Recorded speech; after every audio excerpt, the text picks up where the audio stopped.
Hey, what's up, guys? I just want to. This is a very short video. It talks about the current refugee conflict in Ireland and happening in the last couple of years to various countries, including the United States and its coalition partners. And there's a history and a reason behind all this.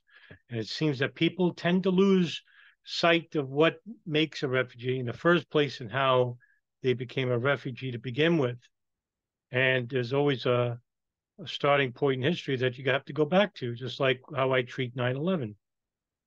And of course, the far right ghouls of Dave Rubin and Ben Shapiro and Tucker Carlson are taking advantage, saying that there is a race war or a war against attrition, a war against faith, a war against cultures, a clash of civilizations, if you will. I wish it was as simple as the world is made out to be in the eyes of the simpletons of people who adhere to extreme politics.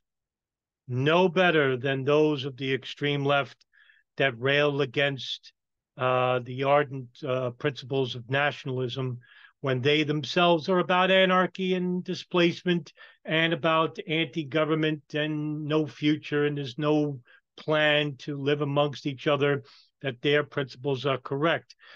And this is all based on just plain ignorance. Let's just admit for what it is.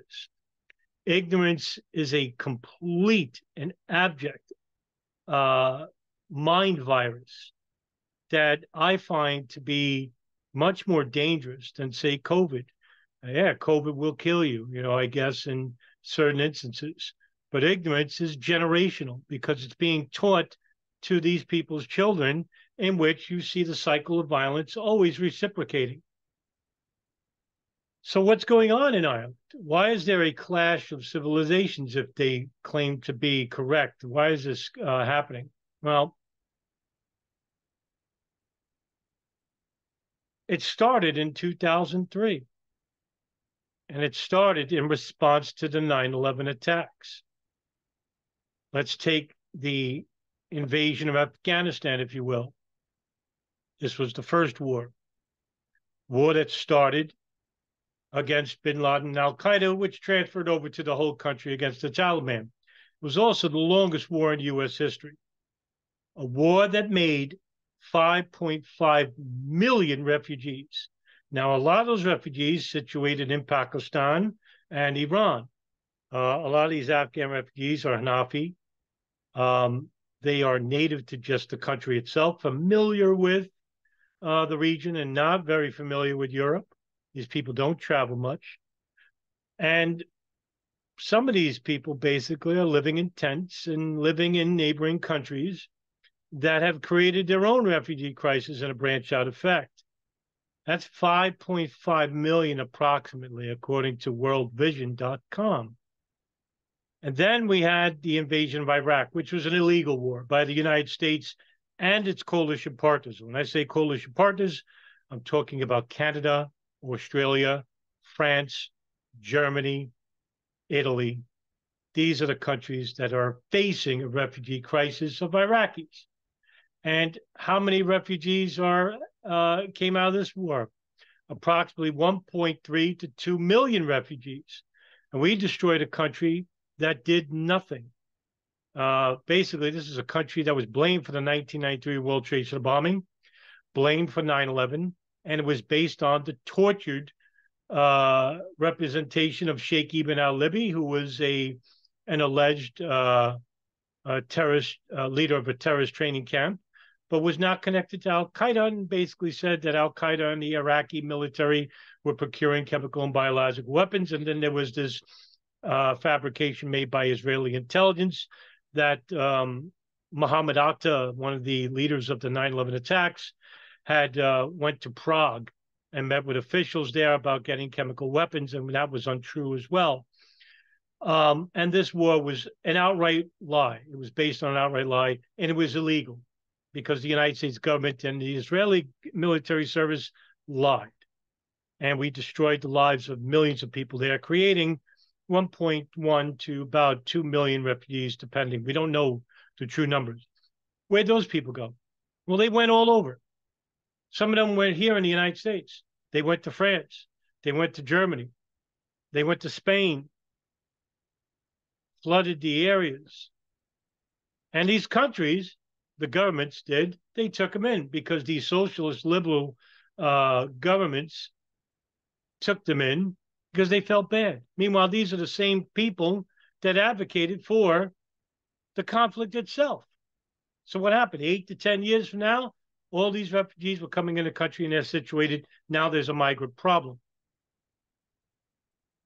Do you think they wanted to be there? No. But you have these far-right groups that were created under the auspices of, look, there's a clash of civilizations. Meanwhile, these far-right groups were basically non-existent. They were created. This mentality that was hidden, deep-rooted, that couldn't come out at a time when it was comfortable. Now it's comfortable because now it's a race war, a culture war, a religious war. And then a new administration comes in, Obama. The progressives, here they come, but there was nothing progressive about Obama. In fact, in some respects, he was much more aggressive, much more military-minded and invasive than the Bush administration. Because with Obama, unlike Bush, he used the drone program. And this created an even worse refugee crisis because with drones, we're talking about not hand-to-hand combat anymore. Now we're talking about indiscriminate bombing. And more bombings happened under the Obama and Trump administrations combined than every single president in the history of the United States. The next war was Libya. And according to the United Nations human rights groups, this created a refugee status, a refugee crisis of anywhere between 600,000 to 1 million people. Where'd these people go? They went to Egypt, Tunisia, Chad, France, Germany, Estonia, Spain, Morocco. Some of them even went to the United States. And again, much like the Iraqis, they too were given housing by these countries. Socialist, liberal policies that allowed for them to live in conditions that were not afforded to, say, the poor in these countries. Free housing, free medical care, and of course, given welfare.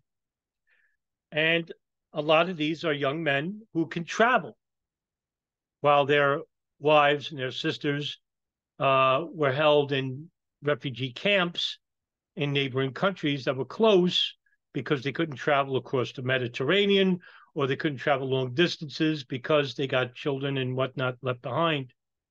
A lot of these men went back and took housing, and some of them brought their families with them, creating the tumultuous conditions that we see today. The next country was Syria. Now, this is even worse because Syria created a real refugee crisis. And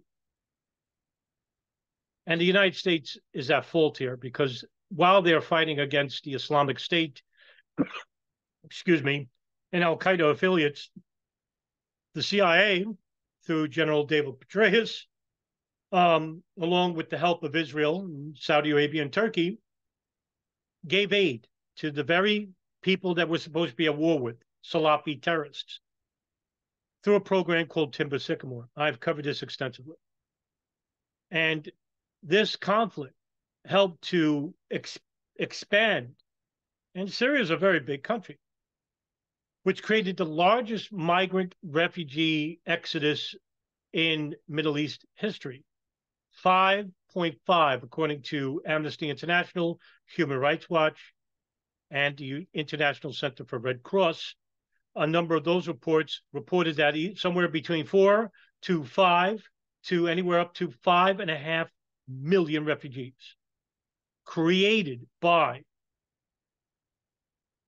the U.S. and coalition partners in their war against an enemy that, through backdoor deals by the CIA and Israeli and Saudi governments, were funding. And while we're killing the Islamic State and al-Qaeda affiliates, we're helping them in their fight to overthrow Bashar al-Assad, the dictator of Syria, creating the refugees that we see today. Manufactured? Boy, does it seem that way, but I can't prove it. Does it make sense? Sure. Because what does this create? Anarchy, displacement, a culture war, which will allow in the future for far-right governments to take advantage and claim that this is a war against Islam and Christianity. Now, that's not a conspiracy. Now, if you listen to the religious ghouls of the Jewish Haredi or the rabbis, and they don't represent the Jewish people at all, they're teaching at their synagogues that this is Magog and Gog and Magog. Forgive me if I'm a little bit wrong with the terminology. It's been a while since I studied up on my monotheism, which was 20 years ago. But that's what they want. They want a refugee crisis, because while that's happening, you're ignoring about what's going on in Israel and the Palestinians. But the crimes are so egregious, you can't help but look over there. And while you're looking over there, guess what? There's a refugee migrant crisis happening. But that's not because there's a war of culture that they're coming to invade and destroy Christianity. No. The very people who helped make this happen were your far-right governments, were your socialist governments. They made this happen. The far-right governments helped to displace these people. The socialist governments helped to take them in. Your governments are to blame, not these people. Now, yeah, you do have criminals on these migrants. The jails were open in Syria. God knows how many freaking criminals came in these and during this refugee crisis. Same thing for Libya. Who knows came in this country? Could be al-Qaeda affiliates. Could be Islamic fundamentalists. Who knows? But it's not just them to blame. There's blame to go everywhere. And who is the victim? Us, the people. And as long as you fall for the fabrications and the manipulations of these governments and their proponents, people like Dave Rubin and Ben Shapiro and Jenna Ellis and Tucker Carlson. No, he's not a friend to the libertarian community. I know some of you want to hear that, but he's a piece of shit. It's too late to reach these people. We have to reach the people that are sick and tired and that are educated and know that this is not a left and right issue. This is not a black and white issue. This is not a Judaism, Islamic, and Christianity issue. This is a human issue. And it can be solved. It's not too late. But it seems that way when you look at all the ignorance that is abound by these people that watch TV and don't read and don't know the history, when it's not that complicated. Look at me. I'm shooting out of the bedroom with a moon right behind me. I'm not smarter than you. Now, I'm not more educated than you. I just read a little bit more. And so can you. You just have to want to put aside your indifference due to your imbues, your fusion into human applications that are made to divide people, whether it's racism or politics or religion or even sexism. And you have to look at everybody as a human, because that's what we all are. And as long as we continue this very one-track mind and we ignore about what is really happening, we're going to doom ourselves. And when we do that, we doom the world. And I hope I made it a little bit clearer and I didn't lose you in this video. All right. That's it for today. And listen, have a great weekend. And I'll see you next video. Take care, everybody.